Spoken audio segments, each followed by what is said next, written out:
There are, what, 4 tools? There are really 5. The 5. 5th tool is a little bit of a cheat because it's the tool that gets you to use the other 4 tools. But it is a tool in its own right, and it can get you to do all kinds of things that require willpower. Pick an example for me. I hate confrontations, okay? I avoid them like the plague. Let's say I know I have to confront somebody tomorrow, okay? I'm going to be thinking a lot about it today.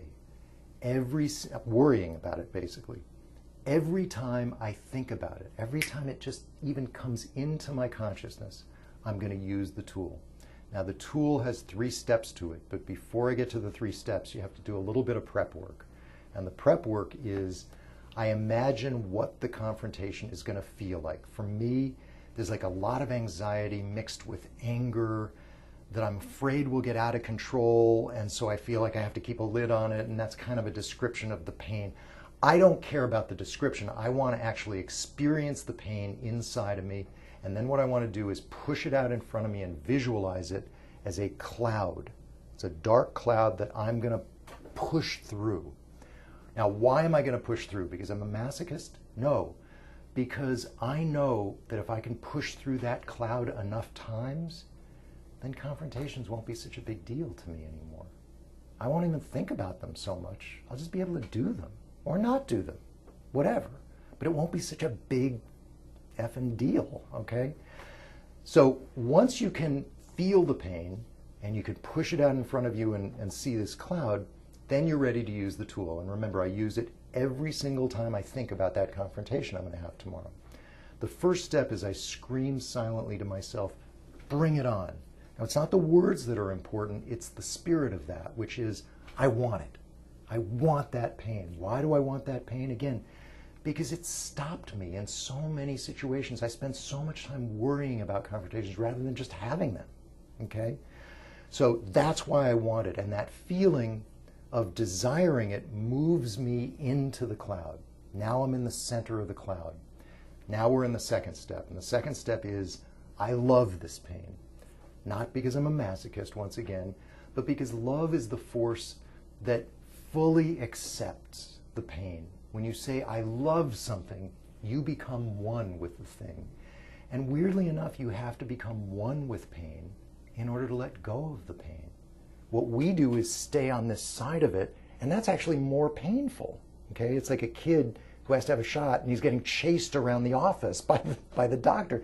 That's painful, rather than just a pinprick. Okay? The third step is the cloud spits you out. So now this is no longer on your own. It's like a force beyond you just pushes you forward, and you're flying in a realm of pure light, which symbolizes freedom. When I do the tool, I just have this feeling of just soaring upwards because I'm free now. I've gotten through the thing. I'm no longer afraid. It's fine. Bring it on. It's okay. All right? And pain sets me free is the final step because you've conquered pain, in essence. Now, again, because I hate confrontations, I might use that tool 20 times today for a confrontation that I have tomorrow.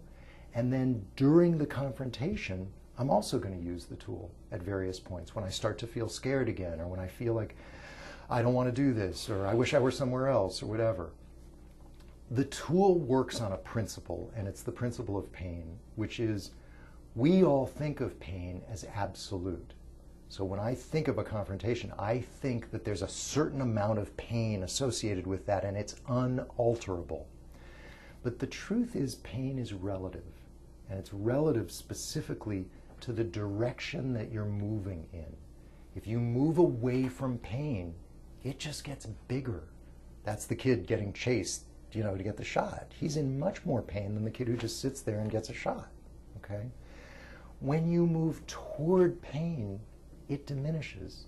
And don't take my word for it. Try the tool. You'll see. It's miraculous. It's just kind of like, bring it on. Oh, okay. It's fine. I'll deal with it.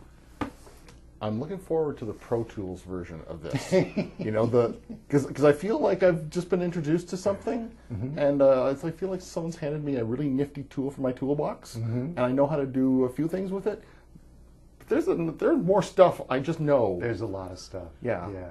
There's also, I mean, interestingly, because Pro Tools made me start to think of like computer applications, there's a phone app for the tools which allows you to keep a journal and pick a particular tool that you're working on. It has a copy of the tool there, so if you're in a troublesome situation, you can look at your phone and remind yourself of how to use the tool.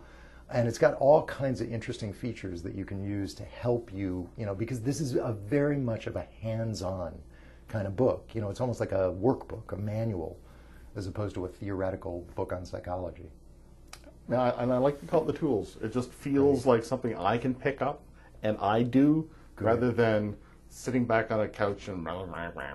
That's what we meant. That's exactly the way we meant it to be. Well done. Thank you. Thank you. The book is The Tools, Transform Your Problems into Courage, Confidence, and Creativity. I've been speaking with Barry Michels, who along with Phil Stutz is the author of The Tools and the Tools, published by Random House of Canada.